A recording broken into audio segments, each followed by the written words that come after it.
देखिए वैसे साहब हमारे साथ हैं और लगातार खबरों से अपडेट हैं। इस समय जो चीज़ें चल रही हैं उस पर भी उनकी पूरी निगाह है, उन्हीं से बात करते हैं।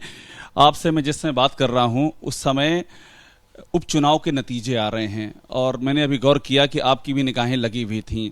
मोकामा से शुरुआत करते हैं और गोपालगंज की बात करते हैं। आपने भी तो चूंकि ताकत लगाई थी, क्या दिख रहा है, जो नतीजे हैं क्या इशारा कर रहे हैं? नहीं, मोकामा में तो राजद की सीट थी। वो वहाँ पे जो विधायक थे उनको कोर्ट ने सज़ा दी, तो बाई इलेक्शन हुआ। गोपालगंज में हमारे कैंडिडेट ने वहाँ पर मुकाबला किया।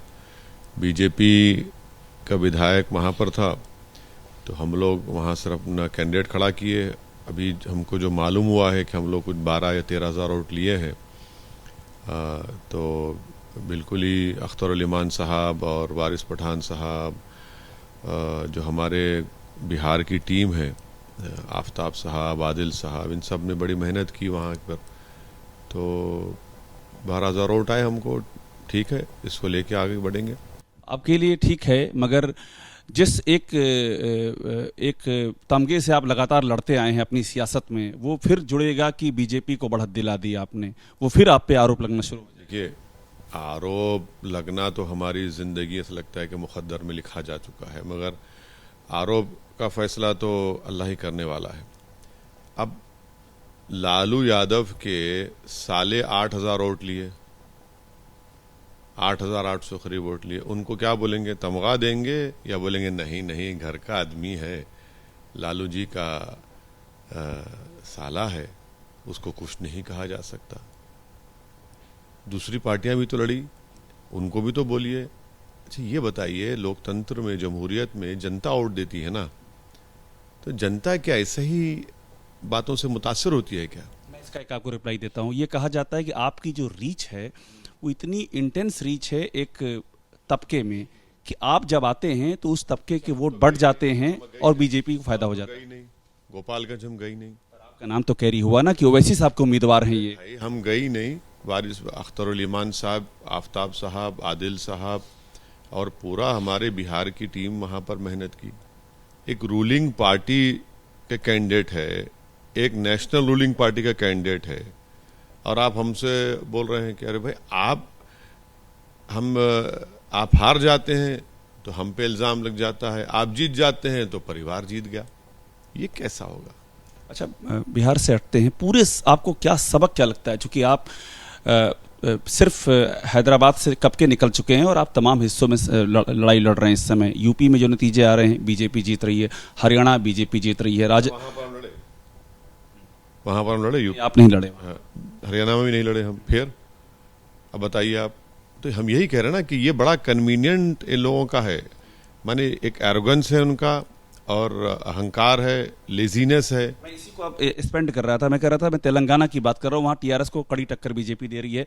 मैं बात कर रहा हूँ उड़ीसा की, वहाँ भी बीजेपी टक्कर दे रही है। आप नहीं लड़े, ठीक है, लेकिन मेरा सवाल ये है कि ये जो आप देख रहे हैं उपचुनाव में जिस तरह से बीजेपी की लीड तमाम जगहों पर दिख रही है, अब असदुद्दीन ओवैसी को क्या रास्ता दिखता है? इसके रुझान को देखते हुए 2024 का रास्ता क्या आपको दिखता है? अगर ऐसे ही रहा तो फिर तो वोट बटेंगे और बीजेपी आगे बढ़ेगी। ये तो 2024 तो बहुत दूर की बात है ना। उनूस दिल्ली दूरस्त, तो बहुत दूर है अभी 2024। अभी तो हम 22 में हैं। ये तो उन लोगों को सोचना है जो दोबारा तीसरी मर्तबा देश के प्रधानमंत्री के तौर पर श्री नरेंद्र मोदी को नहीं देखना चाहते हैं।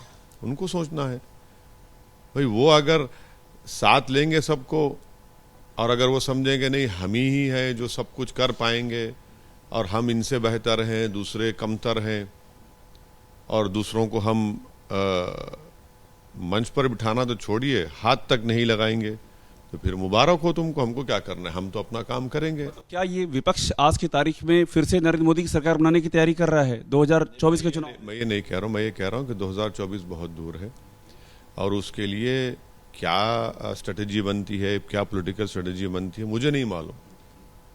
हम तो अछूत हैं, सियासी अछूत तो हम ही हैं। तो अब ये तो बड़े लोगों का काम है, हम छोटे लोग हैं, हम क्या सोचेंगे? आप अपनी ओर से पहल नहीं करते हैं ये अछूत का तिलिस्म तोड़ दें? आप अपनी ओर से बात नहीं कर रहे हैं कांग्रेस से, आम आदमी पार्टी से? देखिए, मेरी गरीबी में शाही है। और जितना मुझे दूर करेंगे उतना जनता के दिलों में अल्लाह जो है मेरी इज्जत और मुकाम को पैदा करेगा हमारी पार्टी की। तो ये तो अभी 24 बहुत दूर है, अभी तो 22 को देखना है, अभी गुजरात है, फिर उसके बाद आइंदा साल क्या है आपके कर्नाटका है, फिर 23 में तेलंगाना, मध्य प्रदेश, छत्तीसगढ़, राजस्थान है, फिर 24 आएगा ना। राजस्थान का जिक्र किया, आपका अखबारों में छप रहा है कि असदुद्दीन ओवैसी का ऐसा खौफ है कि 150 करोड़ का वहाँ ऐलान कर दिया गहलोत साहब ने अल्पसंख्यक के इलाकों में विकास योजनाओं का। फायदा तो हुआ ना हमसे, नुकसान कहाँ हो रहा है? जनता को फायदा ही हो रहा है। डरा रहे ना आप कांग्रेस को? डरा नहीं रहे, जनता का फायदा तो हो रहा है ना। देखिए हमारी पार्टी के आने से, जमील की प्रेसिडेंट बनने से फायदा तो हो रहा है राजस्थान की जनता का, जो अब तक नहीं हुआ था। तो ये जनता अप्रिशिएट करे, भाई ये आदमी अभी आया है, चुनाव नहीं लड़ा है तो हमको मिल रहा है। जब वो चुनाव लड़ेगा, जो फायदा होगा तो और कितना फायदा होगा। तो लड़ेंगे ना राजस्थान आप? बिल्कुल लड़ेंगे, बिल्कुल लड़ेंगे। चुनाव आपने गिनाए हैं, अब जितने 2024 तक होंगे हर जगह आप लड़ेंगे। राजस्थान तो जरूर लड़ेंगे, राजस्थान लड़ेंगे, कर्नाटक लड़ेंगे, बराबर लड़ेंगे। मध्य प्रदेश के बारे में भी हम लोग जोनल सिस्टम पे टीम बना रहे हैं, उसका भी बताएंगे। अभी तो राजस्थान और कर्नाटका तो डेफिनेट लड़ेंगे। बैनुल अक़वामी ख्वाब जिसे कहते हैं, दुनिया का ख्वाब। ना ना बैनुल अक़वामी कहाँ, अरे हम तो ट्विंकल ट्विंकल लिटिल स्टार कहाँ के, हमारी दौड़ गली तक कहाँ, बड़े लोगों की बात। गुजरात पे आ जाते हैं, आप गुजरात आए हुए हैं। गुजरात में आम आदमी पार्टी ने सीएम कैंडिडेट घोषित कर दिया है। ये जो आप हमेशा हिस्सेदारी की बात करते हैं, क्या आपके अंदर ये साहस है कि आप यहाँ किसी मुसलमान को चीफ मिनिस्टर कैंडिडेट घोषित कर दें? गुजरात में बात कर रहा हूँ। सुनिए मेरी बात, मेरे जितने आप स्टेटमेंट उठा के देखेंगे, आप एक सीनियर जर्नलिस्ट हैं, आप सीरियस जर्नलिज्म करते हैं। मैं आपकी तारीफ का मुँह पे नहीं करना चाहता, मैं आप बता रहा हूँ। हम हमेशा से कहते आ रहे हैं, उत्तर प्रदेश में मैंने कहा था कि आप किसी पार्टी को सत्ता में आने से रोक नहीं सकते। आप अपनी लीडरशिप को बनाइए, कमज़ोरों की, मजलूमों की, गरीबों की लीडरशिप को बनाइए, ताकि विधानसभा जब जाएंगे आपकी आवाज़ को उठाएंगे, आपकी नाइंसाफ़ियों का जिक्र करेंगे, आपकी हिस्सेदारी की लड़ाई लड़ेंगे। तो ये मुझे इससे मतलब नहीं है। मेरा मतलब ये है कि मेरी कोशिश, हमारी टीम की कोशिश यही है कि हमारी हिस्सेदारी मिले, हमारी आवाज़ गुजरात की विधानसभा में जाए, ये नाइंसाफ़ी के खिलाफ आवाज़ उठे।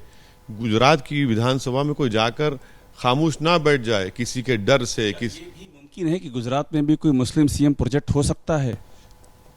अरे भैया, 1984 में आखिरी मर्तबा एक मुस्लिम एमपी जीता था। अब कौन जिम्मेदार है इसका? 27 साल से भाजपा यहां पर सत्ता में है, कौन जिम्मेदार है इसका? आप चलकर देखिए, जहां पर दलित, आदिवासी और अल्पसंख्यक समाज की आबादियां रहती हैं, वहां पर कौन सा यूनिफॉर्म डेवलपमेंट हुआ है? गंदगी के पहाड़ लगे हुए हैं। तो ये सब चीजें हैं।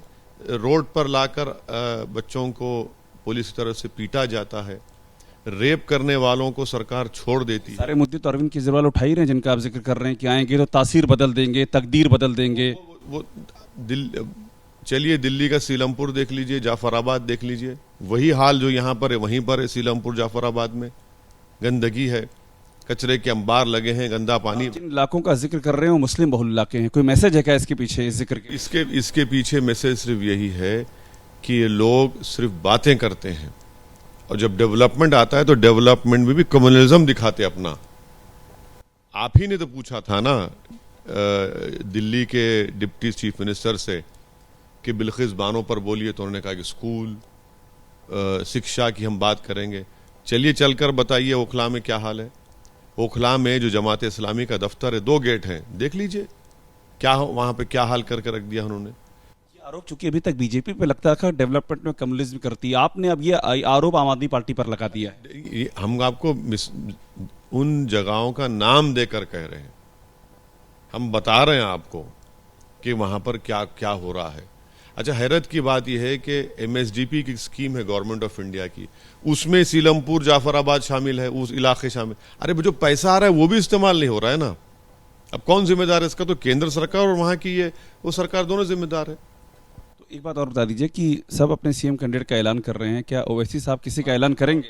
हम अपने विधानसभा की जितनी सीटें लड़ेंगे उसका फैसला हो जाएगा, उसके कैंडिडेट्स का मिलान कर चुके। हमारा मकसद दूसरा है। मकसद क्या है आपका गुजरात में? बीजेपी को हराना? बिल्कुल हराना है, बिल्कुल हराना है। तो अकेले नहीं हरा पाएंगे ना, आप तो सारी सीटों पे लड़ भी नहीं रहे हैं, किसी के साथ तो आना ही पड़ेगा ना। आप अपने आप को अछूत कहते हैं, तो अकेले आप लड़ेंगे तो बीजेपी बन जाएगी ना, किसके साथ आएंगे आप? 27 साल से नहीं लड़े तो जीत रही है बीजेपी, ये कौन सी बात हो गई? 27 साल से हम नहीं लड़े हैं, अब लड़ रहे हैं, तो कौन जिम्मेदार है? बीजेपी कह रही इस बार तो रिकॉर्ड बनाएंगे, आधा वोट आप काटेंगे, आधा कांग्रेस, आधा आम आदमी पार्टी काट लेगी, वो टॉप पे जाएंगे। बीजेपी तो 27 साल से जीत रही है ना, तो आप उनको जिम्मेदार करार देंगे? वो लोग अपने मान लेंगे अपनी जिम्मेदारी कि हाँ हमारी नाकामी थी, हमारी बुज़दिली थी, हमारी कमजोरी थी, हमारी इनकैपेसिटी थी कि भाजपा जीत गई।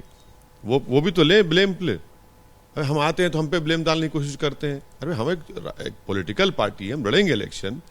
अब गोधरा में हमारे म्यूनसिपल कॉर्पोरेट है, भरूच में है, आपके अहमदाबाद में है, कोशिश कर रहे हैं। एक सवाल आपसे अलग से हट के लेता हूं, आप सेकुलरिज्म की बात करते हैं, पाकिस्तान पे बहुत करारा हम, कट्टर छवि आखिरकार क्यों है कि इतने कट्टर असदुद्दीन ओवैसी, भड़काऊ भाषण, इस तरह की चीजें, ये फिर क्यों है? ये विरोधाभास क्यों है?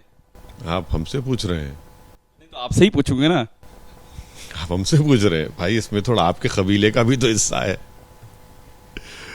थोड़ा सेहरा आपको भी लेना पड़ेगा। चलिए सेहरा दे दीजिए, पर कुछ कमी नहीं, आपके अंदर भी रह गई है क्या, ये आरोप लगता है? बिल्कुल नहीं है। हम तो बार बार ये कह चुके हैं, आज भी कह रहे हैं कि आप हमको आजमा कर देख लीजिए, हमारा भाषण बता दीजिए जो आप चला दीजिए आपके चैनल पे, जहां पर हमने किसी समुदाय के खिलाफ कहा है, हम बता दीजिए कि हमने किसी समुदाय के खिलाफ कहा है। हमने नाइंसाफी का जिक्र किया है, हमने मजलूमों की इंसाफ और उनको ताकत देने की बात की है, और करते रहेंगे। भाई अगर मैं मुसलमान हूं तो इसका ये तो मतलब नहीं है कि मैं किसी समुदाय के खिलाफ हूं, ये बिल्कुल गलत है। जो बोल रहे हैं वो झूठे हैं। एक आखिरी सवाल, कांग्रेस पार्टी का आपको क्या लग रहा है इस समय? राहुल गांधी यहाँ पर आ नहीं रहे हैं, कह रहे हैं, कांग्रेस वाले कह रहे हैं कि हम बहुत ही छुपा हुआ प्रचार कर रहे हैं, डोर टू डोर प्रचार कर रहे हैं, और आप मौजज़ा देखेंगे, चमत्कार देखेंगे। कोई मौजज़ा नहीं देखने वाले हैं। हर जगह कांग्रेस पार्टी कमजोर पड़ चुकी है, और यहाँ पर भी कांग्रेस पार्टी और आप, इनमें कोई फर्क नहीं है। भाजपा और आप तो एक ही आइडियोलॉजी, हिंदुत्व आइडियोलॉजी चल रही है। कांग्रेस पार्टी इतना कमजोर हो चुकी है कि उनको वोट देना वोट जाय करने के बराबर है। मैं कह रहा हूं आपको, कांग्रेस को वोट देना वोट जाया करना है। कहाँ है कांग्रेस पार्टी? भाई आप भी तो फिर रहे ना, आप तो रिकॉर्ड हमको आप बता चुके हैं। हाँ, अब बताइए आप कांग्रेस पार्टी कहाँ है कांग्रेस पार्टी, किधर है? अब हमारे पास बाई इलेक्शन हो रहा है तेलंगाना में, जहां पर वो उस कांग्रेस की कैंडिडेट इंडिपेंडेंट लड़कर 30,000 के करीब वोट ली थी, आज वो 12-13 हजार में सिमट जाने वाली है। ये साहब तो कह रहे हैं प्रधानमंत्री राहुल गांधी प्रधानमंत्री पद के दावेदार हैं। बोलना पड़ेगा ना, बोलना पड़ेगा, ख्वाब दिखाने पड़ेंगे जो कभी पूरे नहीं हुए। कुछ नहीं कर पाएंगे। कहाँ है बोलिए? कुछ नहीं कर पाएंगे। क्या कर रहे हैं? कांग्रेस पार्टी को वोट देना अपना वोट जाय करने के बराबर है। किसको वोट दे पब्लिक? फिर हमारा जो कैंडिडेट है हमको कामयाब करे। आपका नहीं है वहां पर जनता बाशऊर है, बाखबर है, वो सब देखकर फैसला करेगी। किसी के लिए कोई अपील नहीं करेंगे? जहां आप नहीं है वहां किसको? हरगिज नहीं करेंगे, क्योंकि हमको तीनों पर भी एतमाद नहीं है, ना भरोसा है। बहुत शुक्रिया। तो वैसे साहब हमारे साथ हैं, गुजरात चुनाव पर लेकर के अपनी बातें रखते हुए, और बड़ी अहम बात ये कह रहे हैं कि आम आदमी पार्टी और कांग्रेस इन दोनों पर अटैक कर रहे हैं, और कांग्रेस को कह रहे हैं वोट देना वोट जाया करने के बराबर है। कैमरा वरुण के साथ अभिषेक उपाध्याय, एबीपी न्यूज़, अहमदाबाद।